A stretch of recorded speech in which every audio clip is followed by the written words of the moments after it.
Nos toca el tema 4, Jesús y su iglesia.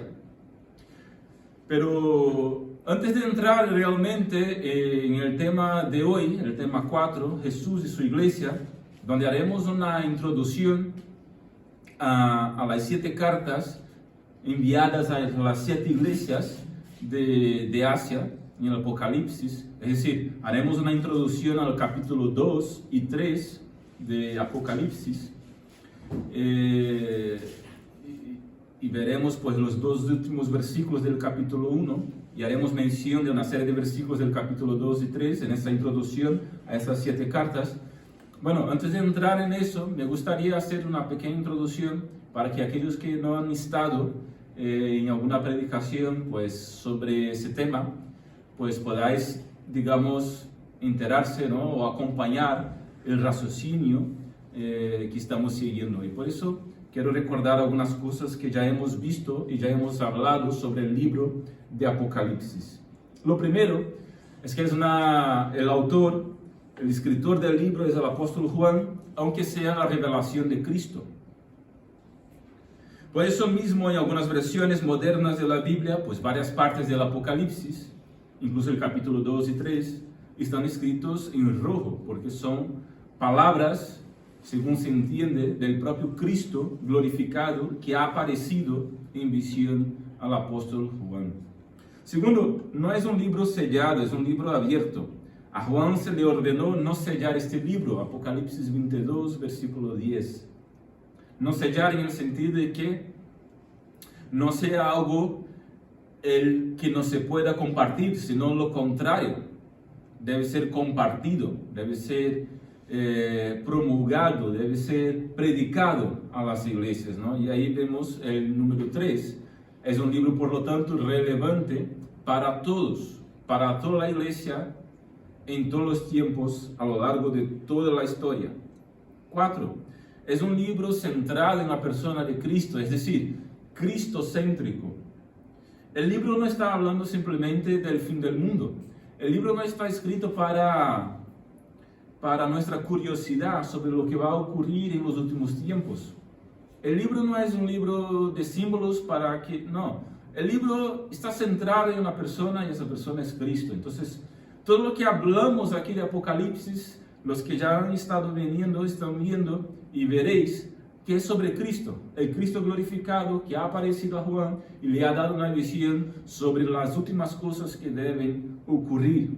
Es un libro, por lo tanto, cristocéntrico. El tema del libro es la victoria de Cristo y su iglesia contra todos sus adversarios.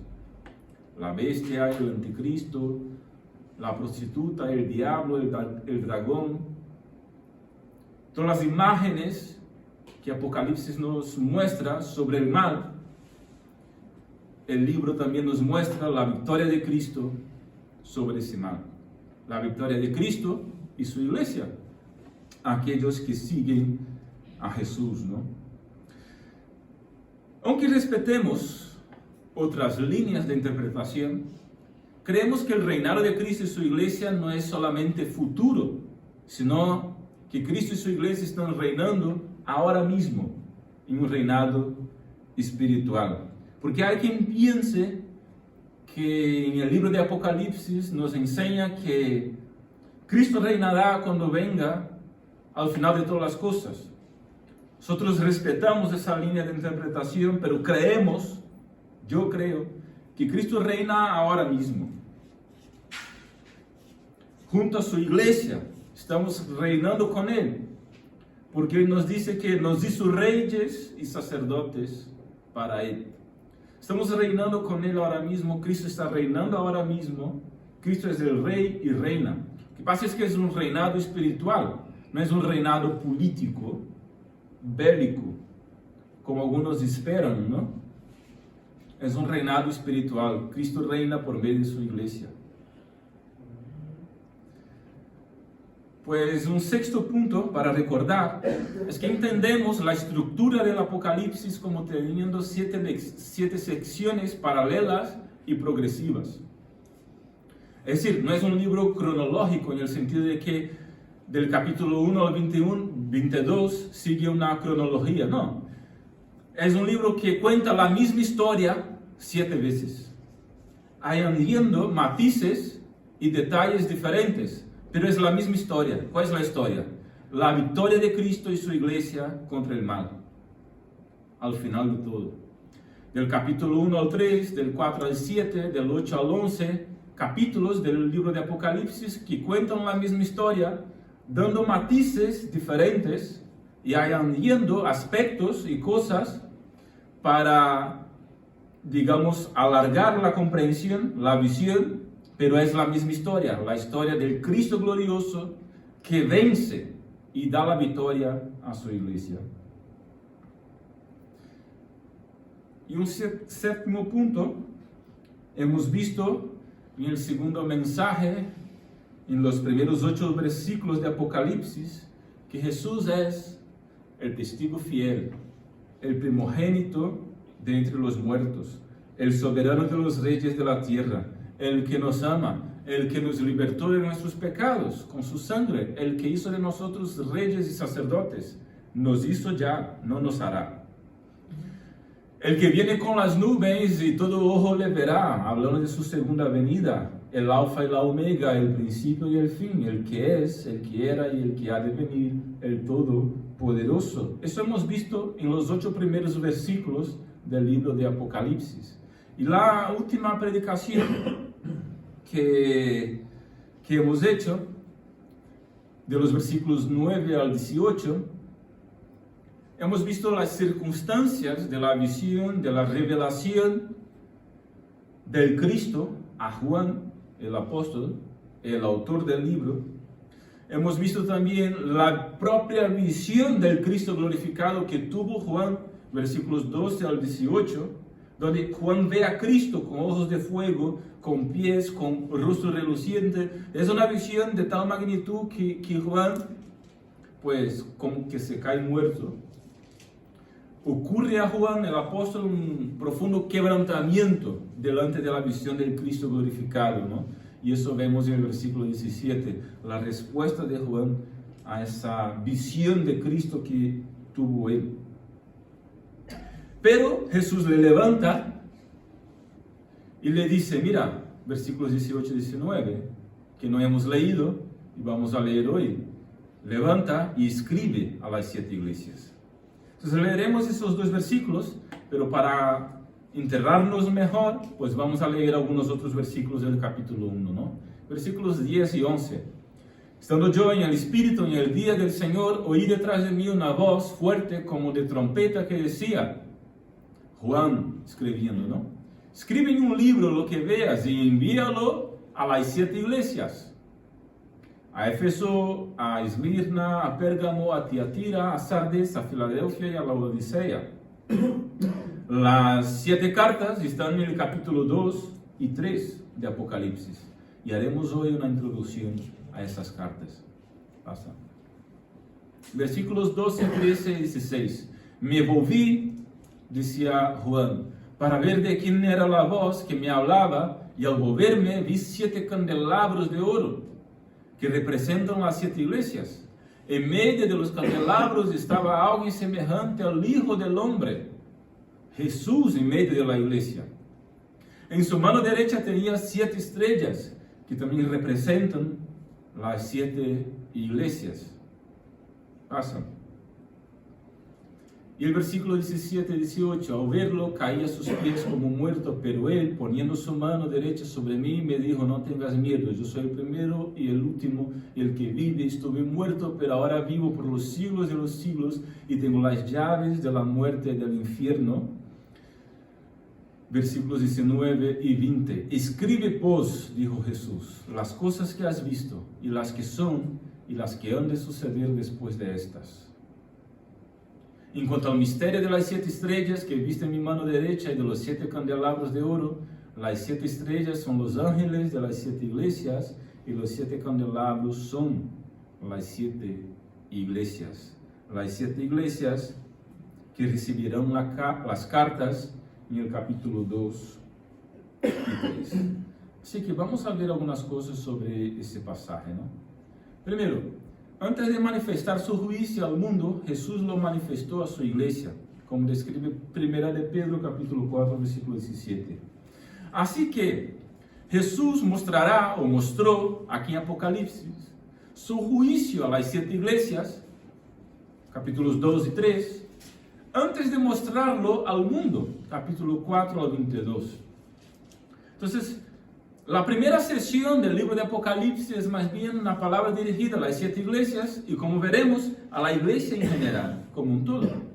Porque antes de mostrar su juicio al mundo, Jesús lo revela, lo muestra a su propia iglesia. Porque el juicio ha de empezar ¿por dónde? Por la iglesia, ¿verdad? Entonces, Dios juzgará al mundo. De hecho, Dios juzga al mundo. Pero antes de juzgar al mundo, está juzgando a nosotros mismos, a su propia iglesia. Entonces, el juicio empieza por la casa. Eso nos dice Primera de Pedro, ¿no? Así que es lo que vemos también en Apocalipsis. Envía su carta informando y avisando a su iglesia, y luego, pues, las 6 últimas secciones del libro de Apocalipsis, pues, nos muestra su juicio en general, ¿no? Segundo, ¿por qué 7 iglesias? Alguien podría preguntarse, ¿no? Si había más iglesias en Asia. De hecho, había más iglesias en Asia. ¿Por qué 7? 7 iglesias hablan de la plenitud de la iglesia en todos los lugares, en todos los tiempos. El número 7 es un número bastante significativo en el libro de Apocalipsis. Son 7 sesiones, 7 sellos, 7 trompetas, 7, 7, 7. ¿Por qué 7? Porque 7 es un número significativo para los judíos. Para los judíos, el número 7 significa plenitud. Significa completud.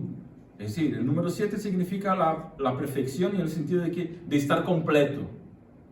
Entonces, cuando Juan escribe a 7 iglesias, o cuando Jesús le pide a Juan que escriba a 7 iglesias en Asia, no es que solamente esas 7 iglesias necesitaban ese mensaje, sino que Jesús está diciendo que ese mensaje es para toda la plenitud de las iglesias. Es decir, son para todas las iglesias de Asia y del mundo conocido de aquel entonces, y para todas las iglesias de todo el mundo. Se identifica 7 iglesias para identificarlas y escribir de manera directa a esas iglesias, pero la razón por ser 7 es porque va más allá de esas 7. Es para todas las iglesias. Eso es lo que significa, de alguna forma, es lo que representa el número 7 en Apocalipsis, ¿no? Así que estas 7 iglesias no son 7 períodos eclesiásticos distintos, como enseñan algunas vertientes, ¿no? En cada periodo de la iglesia, a lo largo de la historia, estuvo presente la realidad de las 7 iglesias, que veremos hoy una introducción, y cuando vuelva de Brasil, veremos cada una de ellas. Cada una de las 7 cartas, ¿no? Podemos ver las señales de esas iglesias, incluso en cada congregación de hoy día. Por eso, cuando predicamos el mensaje contenido en esas 7 cartas, podemos aplicarlas a nuestras iglesias a día de hoy, porque mucha de la realidad que aquellas iglesias vivían es la realidad que muchas iglesias a día de hoy también viven. Esa es la idea. Entonces, no fueron 7 cartas solo para aquellas iglesias, fueron cartas a todas las iglesias de todos los tiempos. Todas las 7 cartas tienen básicamente la misma estructura. Esas 7 cartas están en el capítulo 2 y 3. Las 7 tienen básicamente la misma estructura. Primero, una presentación. Segundo, elogios. Jesús como que apunta las cosas positivas, ¿no?, de cada una de ellas. Luego hay una desaprobación, exhortación. Algunas no son desaprobadas, 2 especialmente, pero siempre hay una exhortación. y luego pues las promesas finales. Y sin promesas no vivimos, ¿verdad? Necesitamos las promesas y por eso Jesús, el Señor, nos la da. Vale, siguiendo. Dos iglesias recibieron solo elogios. ¿Cuáles fueron ellas? Esmirna y Filadelfia. No había nada de desaprobación, solo elogio. Una maravilla, ¿no? Ojalá fuéramos iglesias que siempre recibiéramos elogios de parte del Señor Jesús. Pero la mayoría de ellas recibieron desaprobaciones. 4 iglesias recibieron tanto elogios como desaprobaciones: Éfeso, Pérgamo, Tiatira y Sardis. Y una iglesia recibió solo desaprobación, es decir, no había nada que elogiar. No había nada que destacar de bueno, según la concepción de Jesús respecto a aquella iglesia. Y esa iglesia que solo recibió desaprobación fue la conocida como Laodicea. Esas iglesias son imágenes de las iglesias de todos los tiempos, de las iglesias de hoy. Puede que mucho que ha hablado Jesús aquí a esas iglesias, pues sean también imágenes de nuestra propia iglesia o de la realidad de nuestro propio corazón. Por eso es importante fijarnos en lo que el Señor nos enseña aquí. Y hay muchas lecciones en esas 7 cartas que Jesús envía a esas 7 iglesias. Cristo es conocido en la iglesia y por medio de ella. Como hemos leído, antes de ver a Cristo, Juan vio los 7 candelabros, que, como nos explica el versículo 18 y 19, son las 7 iglesias. Y Jesús estaba en medio de los 7 candelabros. Así que Jesús está en medio de su iglesia. Jesús está en medio de nosotros. Cristo valora tanto a su iglesia que se da a conocer en medio de ella y no fuera de ella. Es decir, ¿cómo Cristo se da a conocer al mundo? No aparte de su iglesia, sino que por medio de su iglesia. Por eso las iglesias tienen que estar, pues, a la par con el Señor, porque Jesús eligió la iglesia para hacerse conocido en el mundo. Las iglesias que por lo tanto son verdaderas. Hay muchas personas que quieren a Cristo, pero no la iglesia. Es una contradicción muy grande. Eso es imposible de ocurrir. Yo reconozco y comprendo o entiendo personas con este tipo de actitud. A lo mejor han tenido malas experiencias con alguna iglesia o con algún segmento religioso que se llama iglesia cristiana. Y por tener malas experiencias con esas dichas iglesias o con hermanos de alguna de esas iglesias, han creado como una especie de aversión a la iglesia cristiana. Y ven la iglesia entonces más como una religión y cosas así, ¿no? Y quieren más algo, y quieren a Cristo nada más, dicen, ¿no? No una institución, no una iglesia, no una religión.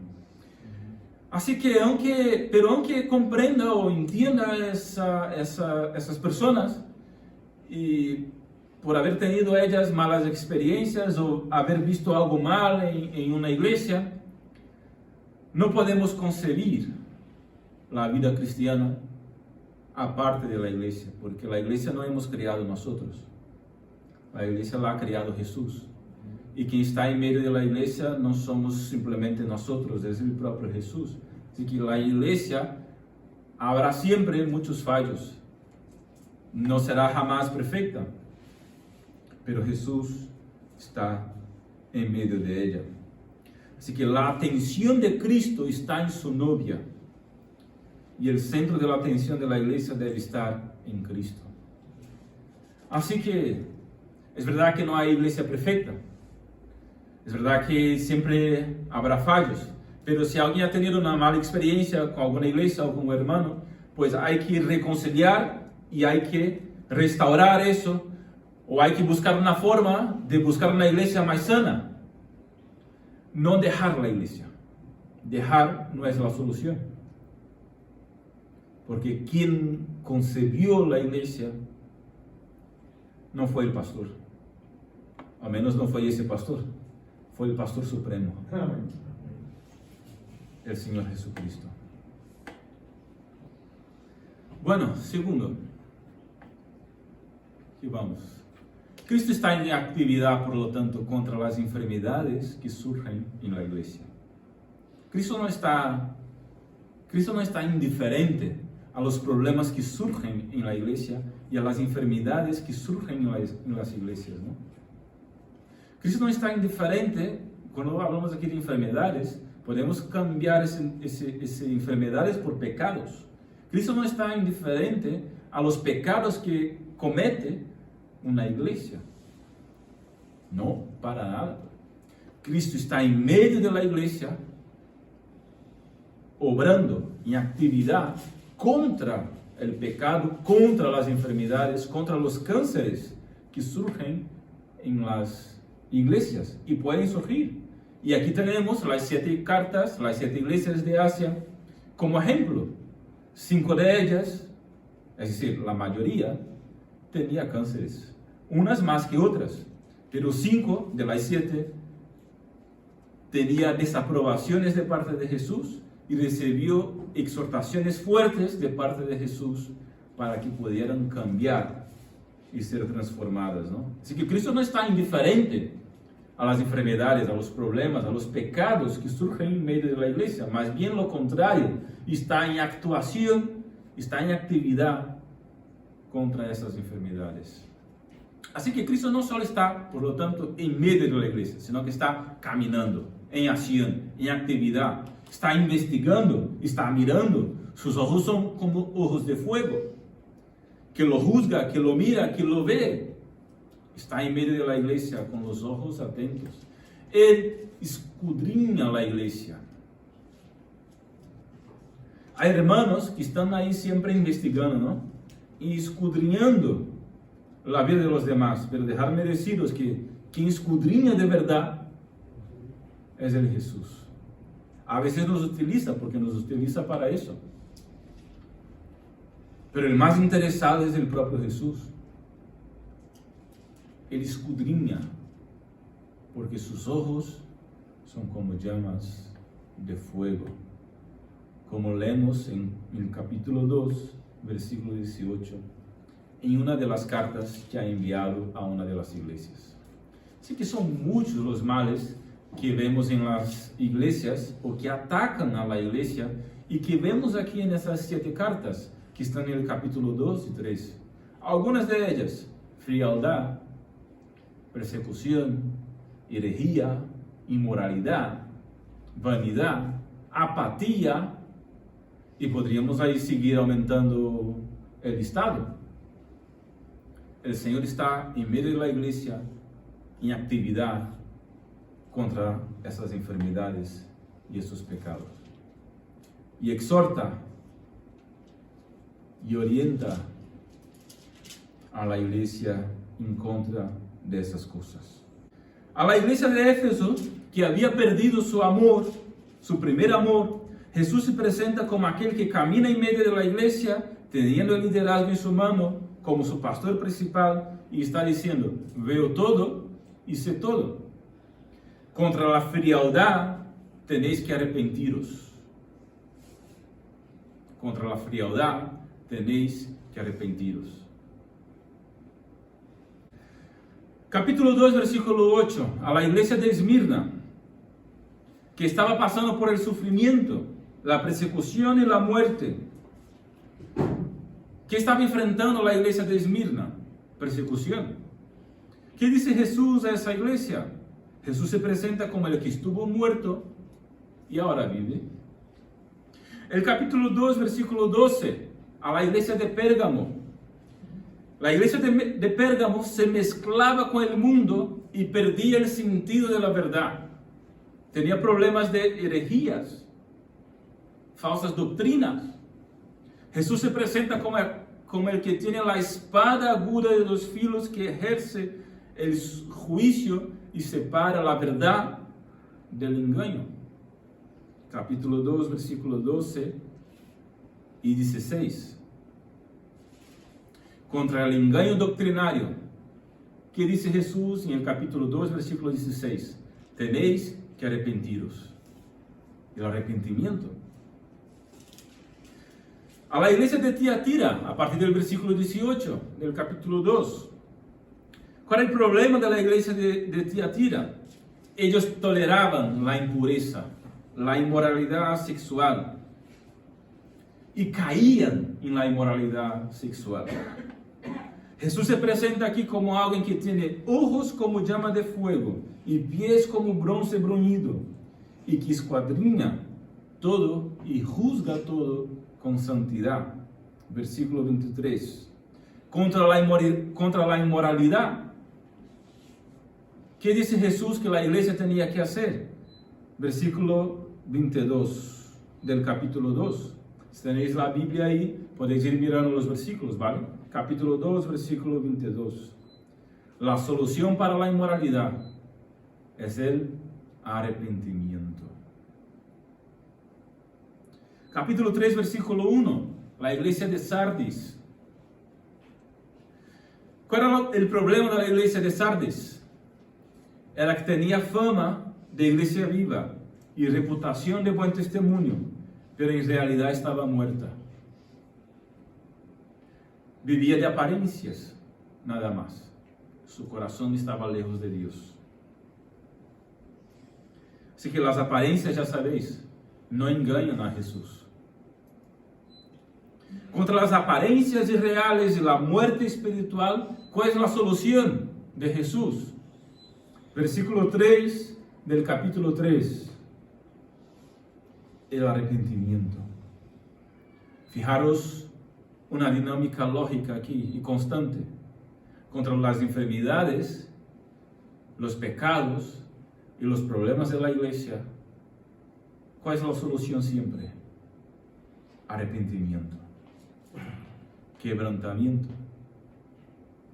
Para la iglesia de Filadelfia, que no recibió desaprobaciones, solo elogios. Era una iglesia débil, pero fiel. Jesús ve muchas oportunidades delante de ella y le dice que tiene la llave de David, que abre y nadie cierra, y cierra y nadie abre. Solo hay elogios a esa iglesia, pero Jesús sigue exhortándoles. No es porque están bien que tienen que relajarse. Jesús les dice, seguid firme, perseverar. Porque si la cosa va bien, hay que perseverar. Ese era el mensaje de Jesús a aquella iglesia. Y el capítulo 3, a partir del versículo 14, nos informa la carta a la Odisea, la peor de las 7 iglesias, más bien, que no ha recibido ningún elogio. Era una iglesia sin fervor espiritual, tibia, ni fría ni caliente, más bien tibia, económicamente rica, pero espiritualmente pobre. Jesús se presenta como aquel que es constante y confiable en medio de tanto cambio. Contra esa apatía espiritual, contra el ser tibio, espiritualmente hablando, ¿cuál es la solución de Jesús? Versículo 19 del capítulo 3. Arrepentimiento. Y versículo 20. A abrirle las puertas a Jesús. Porque el versículo 20 dice que Jesús está a la puerta y toca. Y que si hay alguien, pues que abra. Fijaros que está tocando la puerta de la iglesia. Utilizamos ese versículo como un versículo evangelístico, pero más bien ese versículo era para una iglesia que no tenía a Jesús dentro, sino fuera. Porque si Él está a la puerta y toca, ¿dónde está Él? Del lado de afuera. Jesús toca la puerta precisamente porque está en actividad contra las enfermedades, los pecados y los problemas esos que surgen en el seno de una iglesia. Vale, seguimos. Así que en esas 7 cartas vemos que puede haber fieles e infieles dentro de una misma iglesia. dentro de la mismísima iglesia, una mismísima iglesia de Cristo, no de hombres, sino de Cristo, puede haber gente fiel e infiel. La cizaña crece junto con el trigo, ¿verdad? Entonces, 4 o 5 iglesias nos dan ejemplo de eso. En Pérgamo, en general los creyentes eran fieles, pero algunos estaban siguiendo las doctrinas extrañas y desviándose de la verdad. Nos informa el versículo 14 y 15. Es decir, la mayoría de los hermanos estaban bien, pero había gente allí que estaba desencaminándose para la herejía, las falsas doctrinas. Dentro de la iglesia de Pérgamo había gente fiel y había gente infiel. Dentro de la iglesia de Tiatira, ahí están los versículos. Hubo tolerancia a las enseñanzas y prácticas de una profetisa inmoral, que enseñaba una práctica de vida o un libertinaje en el vivir. Y muchos de los hermanos de Tiatira se desencaminaron para la inmoralidad sexual, porque esa que se decía profetisa, pues decía que eso estaba liberado. Y ahí podíamos pensar en una serie de prácticas sexualmente inmorales. Algunos o varios de aquella iglesia han caído en eso, como vemos en muchas iglesias también en nuestros días. Hay iglesias ahí llamadas iglesias contemporáneas o progresistas, a las cuales se acepta de todo. Y eso es un problema, y el Señor Jesús estaba en medio de aquella iglesia obrando contra esa enfermedad. En Sardis, una iglesia que vivía de apariencias, pero aunque vivía de apariencias, había unos pocos allí que no habían manchado sus vestiduras. La iglesia de Sardis era el contrario de la de Pérgamo. En Pérgamo, la mayoría era fiel y unos pocos estaban desencaminados. La de Sardis al revés. La mayoría estaba desencaminada, pero había unos pocos que se mantenían fieles. Eso está en el versículo 4. Fieles e infieles en un mismo barco. En Esmirna y Filadelfia, capítulos 2 y versículo 9, capítulos 3 y versículo 9. Dos iglesias fieles a Cristo, pero que también estaban ahí los que eran de la sinagoga de Satanás, trabajando en medio de ellos para intentar desviar a la gente de la iglesia. En las dos ocasiones, Jesús exactamente llama a esas personas de pertenecientes a la sinagoga de Satanás, es decir, que están más bien siendo utilizados por el enemigo contra Cristo. Vale, pues seguimos. Las apariencias, por lo tanto, no son la iglesia. La iglesia es lo que Cristo conoce de ella. Igual que las apariencias no somos nosotros, sino que nosotros somos lo que Cristo conoce de nosotros. Es decir, no vale de nada dar una apariencia, que yo dé una apariencia al mundo y a los demás, si lo que Cristo ve en mí es otra cosa. Estoy engañándome a mí mismo. Jesús conoce de verdad a la iglesia. Él conoce las obras de la iglesia, dónde está la iglesia y qué está afrontando la iglesia, así como conoce a cada uno de nosotros de verdad, en qué situación estamos, qué estamos afrontando y qué queremos de verdad. Eso podemos ver en cada una de esas circunstancias, en cada una de esas iglesias. Éfeso capítulo 2, versículos 2 al 4, Esmirna, versículo 9, Sardis 1 y ahí por delante. La iglesia de Éfeso era ortodoxa, es decir, trabajadora, fiel en las pruebas, pero había perdido su capacidad de amar. Y Jesús dice, yo conozco a vosotros. Yo sé que estáis obrando muy bien, pero vuestro corazón está lejos del primer amor.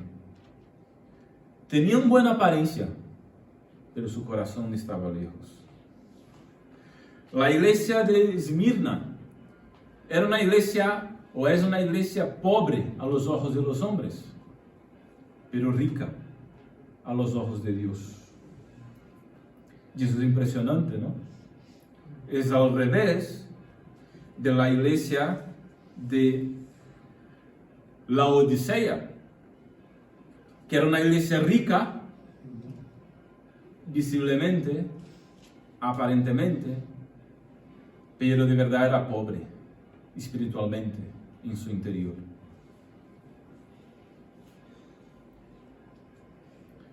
La iglesia de Sardes tenía reputación de ser una iglesia viva, pero estaba espiritualmente muerta. Y aquí, en cada una de esas iglesias, podemos ver cómo que las apariencias eran una cosa, muchas veces, y la realidad era otra. En 2 iglesias nada más, la apariencia era coherente con la realidad, y no son mencionadas ahí por eso. ¿Ves? Jesús siempre actúa ahí donde una cosa es la apariencia y otra cosa es la realidad. Porque Jesús quiere que la realidad de las cosas, es decir, la práctica de vida, el vivir nuestro diario, se acerque a de hecho lo que creemos en nuestro corazón y al íntimo de nuestro ser y lo que aparentamos para los demás y para la sociedad. Porque Dios no quiere una fe aparente, quiere una fe real. ¿Cómo está tu fe? ¿Cómo estás viviendo? ¿Importa más lo que aparentas o importa de hecho lo que Jesús está viendo y eres delante de Él? Ese es el tema. Siguiendo. Antes de venir con juicio, Cristo exhorta a su iglesia y da oportunidad de arrepentimiento a los que necesitan arrepentirse. Para cada uno de los problemas, ¿cuál era la solución? Para cada una de las enfermedades, ¿cuál era la solución? Arrepentimiento. Jesús juzga a su iglesia. Jesús juzga a aquellos que fueron parte de la comunidad. Y juzgará al final de todo. Y juzga a día de hoy. Pero antes da la oportunidad de arrepentirse. Oportunidad de arrepentimiento. La cuestión es, ¿qué estamos haciendo con la oportunidad o con las oportunidades de arrepentimiento que nos confiere, que nos da Jesús? En aquel gran día ya no habrá oportunidad. Eso es importante decir. Aprovechemos las oportunidades ahora mismo. En el capítulo 2, versículos 5 al 6, Jesús dice a la iglesia de Éfeso: si no te arrepientes, vendré a ti y quitaré tu candelabro de su lugar.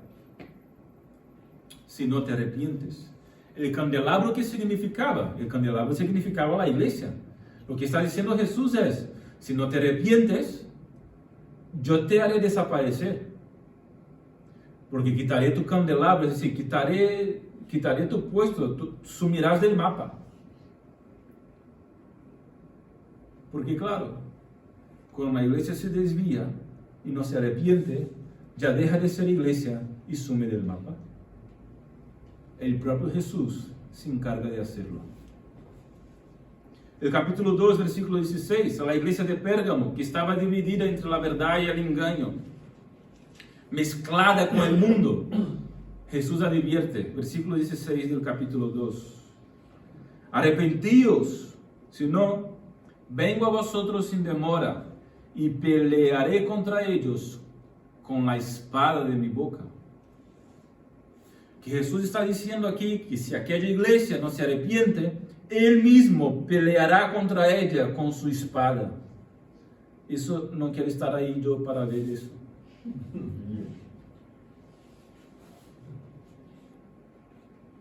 Así que Jesús exhorta a su iglesia, Jesús exhorta a nosotros mismos, Jesús exhorta a mí mismo al arrepentimiento, porque su juicio es real, verdadero, ocurre ahora mismo y ocurrirá al final de todo.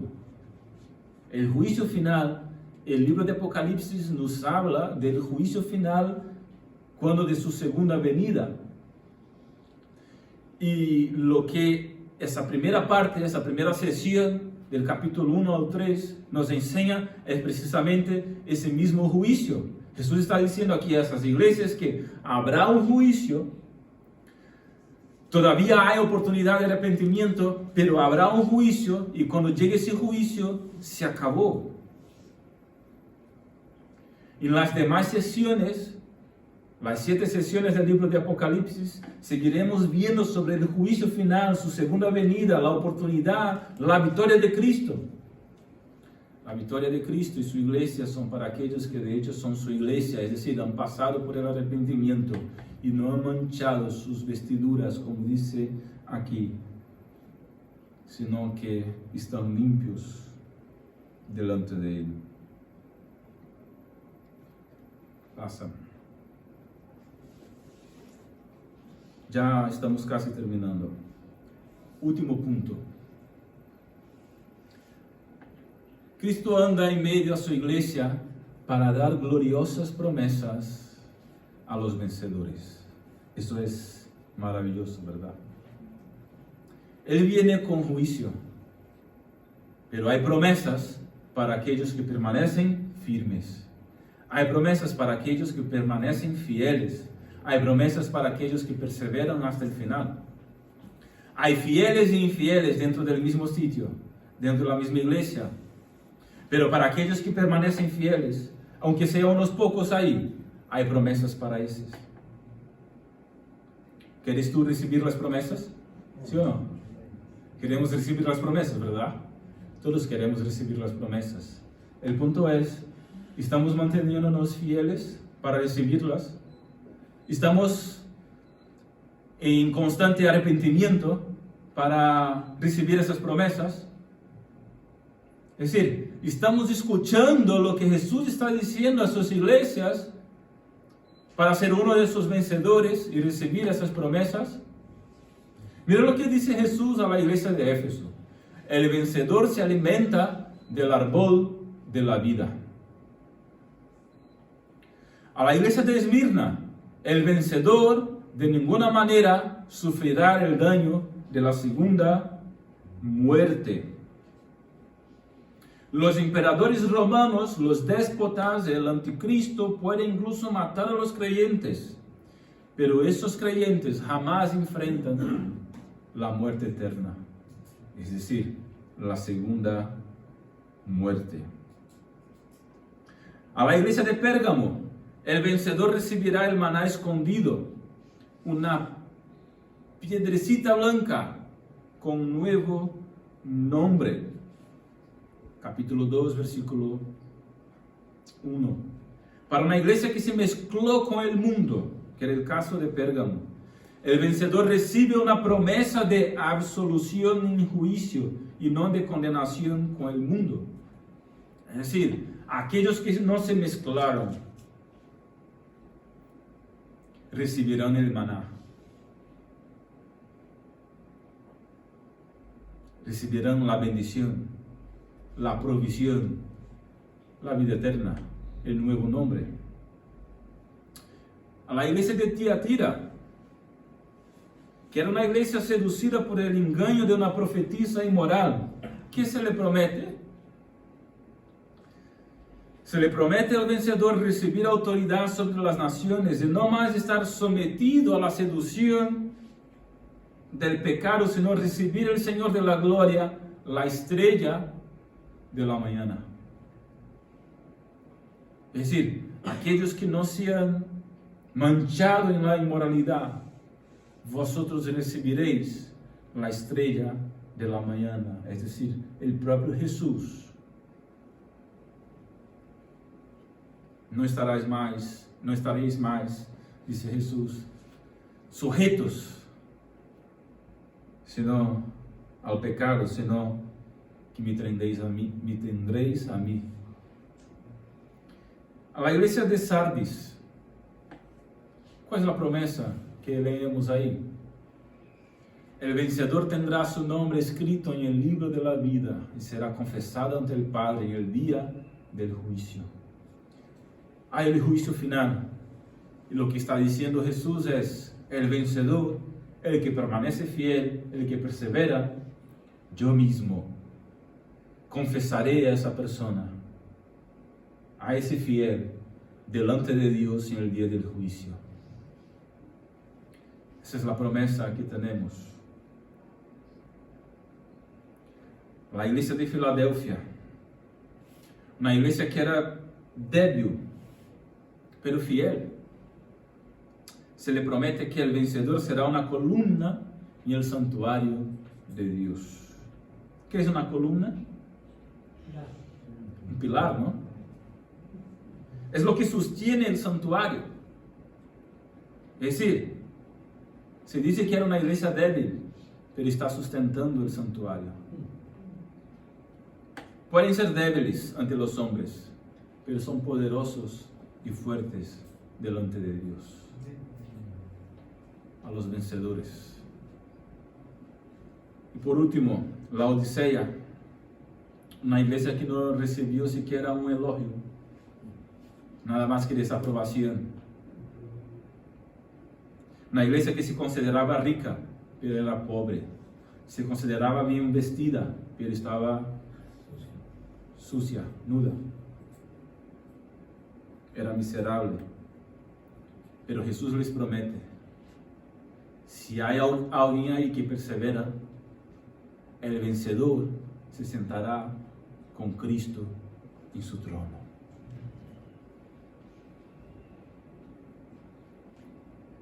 Así que, ¿a qué conclusión llegamos para terminar? Unas preguntas de reflexión para aplicar ese estudio y ese mensaje. ¿Ocultas algo? ¿Te preocupas por las apariencias? ¿Cómo está tu corazón delante de Cristo? El pastor puede que no esté viendo. El hermano puede que no esté viendo. Puede que nadie esté viendo nada. Pero Jesús tiene ojos como llamas de fuego. Lo mira todo. Así que no merece la pena ocultarle nada. Porque el día del juicio todo será revelado.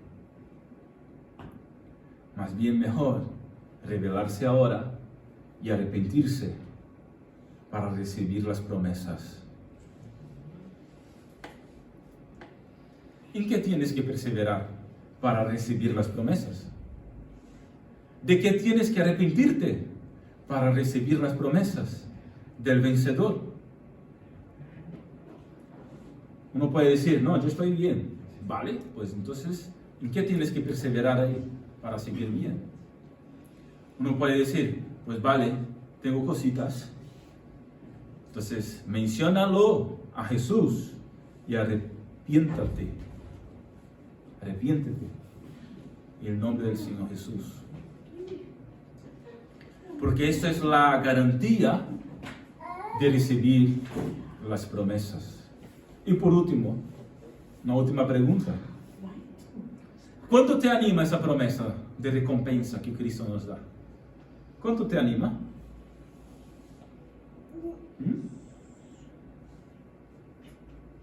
A mí mucho, ¿sabes? A mí me anima mucho. Las promesas me animan. Esas promesas me animan. Me dan fuerzas. Y por eso están ahí, para darnos fuerzas y ánimo a seguir adelante, porque las luchas son grandes, tenemos que trabar batallas, pero las promesas que nos están reservadas son mucho más grandes que podemos imaginar. Así que merece la pena Y a eso me apego. Me anima mucho. Capítulo 2, versículo 7. Jesús dice a la iglesia de Éfeso: el que tiene oído oiga lo que el Espíritu dice a las iglesias. Al vencedor le daré a comer del árbol de la vida que está en el paraíso de Dios. Capítulo 2, versículos 10 al 11. Sé fiel hasta la muerte y yo te daré la corona de la vida. El que tiene oído oiga lo que el Espíritu dice a las iglesias. El vencedor no sufrirá daño de la segunda muerte. Capítulo 2, versículo 17. El que tiene oído oiga lo que el Espíritu dice a las iglesias. Al vencedor le daré del maná escondido y le daré una piedrecita blanca y grabado en la piedrecita un nombre nuevo, el cual nadie conoce, sino aquel que lo recibe. Capítulo 2, versículos 26 al 29. Y al vencedor, al que guarda mis obras hasta el fin, le daré autoridad sobre las naciones y las regirá con vara de hierro, como los vasos del alfarero son hechos pedazos, como yo también he recibido autoridad de mi Padre, y le daré la estrella de la mañana. El que tiene oído, oiga lo que el Espíritu dice a las iglesias. Capítulo 3, versículos 5 al 6. El vencedor será vestido de vestiduras blancas, y no borraré su nombre del libro de la vida, y reconoceré su nombre delante de mi Padre y delante de sus ángeles. El que tiene oído, oiga lo que el Espíritu dice a las iglesias. Capítulo 3, versículos 11 al 13.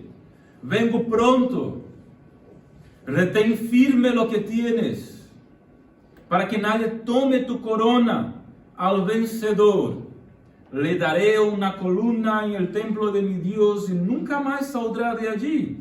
Escribiré sobre él el nombre de mi Dios y el nombre de la ciudad de mi Dios, la nueva Jerusalén que desciende del cielo de mi Dios, y mi nombre nuevo.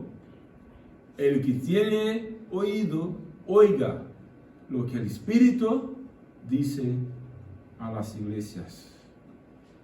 Capítulo 3, versículos 20 al 22.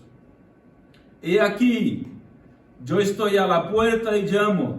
Si alguno oye mi voz y abre la puerta, entraré a él y cenaré con él y él conmigo. Al vencedor le concederé sentarse conmigo en mi trono, como yo también vencí y me senté con mi Padre en su trono. El que tiene oído, oiga lo que el Espíritu dice a las iglesias. El mismo refrán que se repite las 7 veces a las 7 iglesias, a todas las iglesias y a nosotros. El que tiene oído, oiga lo que el Espíritu dice a las iglesias. No estamos estudiando solo por nuestro deleite intelectual o curiosidad teológica. Necesitamos escuchar de lo que Dios está hablándonos. Así que si tienes oído, escucha lo que el Espíritu está diciéndote a ti. En el nombre de Jesús. Y sea uno de los vencedores aquí mencionados en cada una de las 7 iglesias. Amén.